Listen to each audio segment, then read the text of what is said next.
A major search and rescue effort is underway off the coast of Southern California, where a fire broke out on a dive boat that was anchored off the coast of Santa Cruz Island. And the Coast Guard says at least 39 people were on board and only 5 have been rescued. Authorities also said that there are numerous fatalities. I want to get to CNN correspondent Nick Watt. You're there in Oxnard, where a Coast Guard presser just wrapped up. What can you tell us?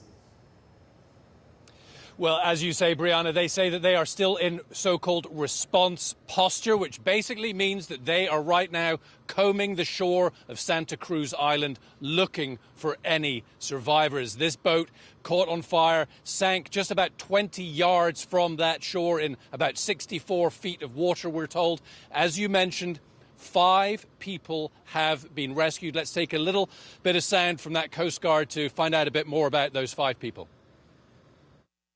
The crew was actually already awake and on the bridge, and they jumped off. It's a rescue vessel. Those were not crew members? It's a good Samaritan. What we call a good Samaritan is a person that offered their services to help. So what we know is that about 3:30 this morning Pacific time, the Coast Guard got a call that there was a major fire on a boat. No more detail than that. As you just heard, the 5 crew members were awake. They were upstairs. They managed to jump off the boat and were brought back. We saw them coming ashore. One person on a stretcher taken to the hospital, one other person with what looked like a sore ankle, a hurt ankle, 2 others in T-shirts and shorts, no shoes, bewildered as you would expect, and shocked as they were being brought ashore. But Brianna, this is now 7 hours since this incident, and we cannot stress this enough. 34 people, 34 of the 39 on board are still unaccounted for at this hour.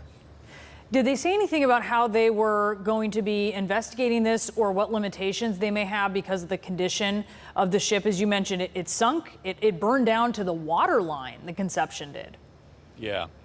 Yeah, and listen, that was a major problem in the rescue effort as well. We heard from the Coast Guard earlier this morning. They were saying that they would put the fire out and it would reignite. The Coast Guard told us perhaps that was because of the amount of fuel on board. They did not know. But that meant that rescue personnel could not even get on board that boat. We're told that they are right now working with the owner of the vessel, and the National Transportation Safety Board is on its way right now. But that is for further down the line. Right now, as I say, they are still trying to find any more survivors, and there are 34 people still unaccounted for, 20 miles off the mainland coast here in California, just off Santa Cruz Island. This was a dive boat. This had left Santa Barbara Saturday morning. 39 on board, 34 we still don't know. Back to you.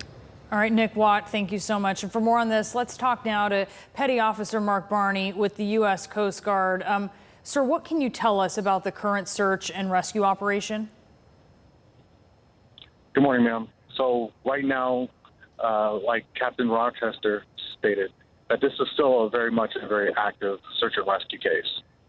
So we are combing the shoreline. We have vessels, 2 vessels from Coast Guard Station Channel Islands Harbor. We have Coast Guard helicopter air crews. So we are throwing everything that we have in the nearby area to search for these missing 34 people.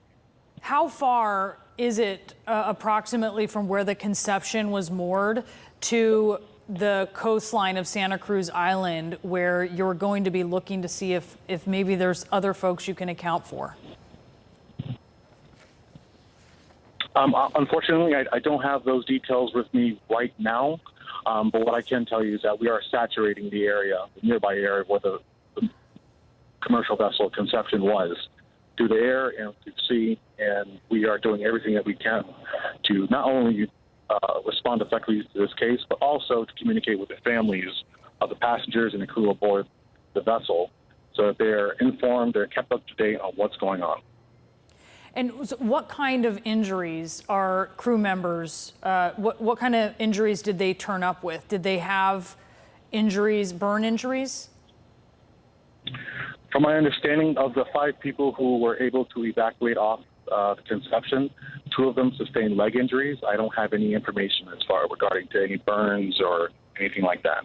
Have they said anything about how quickly this started? I mean, they were awake and had to jump off of the boat, and it seems at this point that they're were many people who did not have the luxury of time to do that, and they were not able to do so. And we understand that. It's right now, since it's an active search and rescue case, we don't have a lot of the information to how the fire started, when it started, how long it was engulfed before responders got on scene. Well, our primary focus right now is just getting as many people as we can to the area to comb those waters, to make sure we can find someone, anything, any sign of life, so that we can bring them home to their families. That is our utmost concern right now. Are you getting the cooperation you need from Truth Aquatics, which owns this dive boat? So right now we are in coordination with the people who are directly involved, the interested parties, as well as our partner agencies, the Santa Barbara Fire Department, Ventura County Fire Department, Vessel Assist, the Coast Guard, and any other local responder who's available to get on scene, because it's a lot of people. 34 people are still unaccounted for. That's Yeah. 34 families that we have to contact to let them know, to update. So a lot of the information isn't coming out as fast as many people would like it, but Yeah. we are doing our best to ensure that the families are notified first, that they're notified so that they don't find out information over the news. Understandably so. All right, sir. Petty Officer Mark Barney, thank you so much.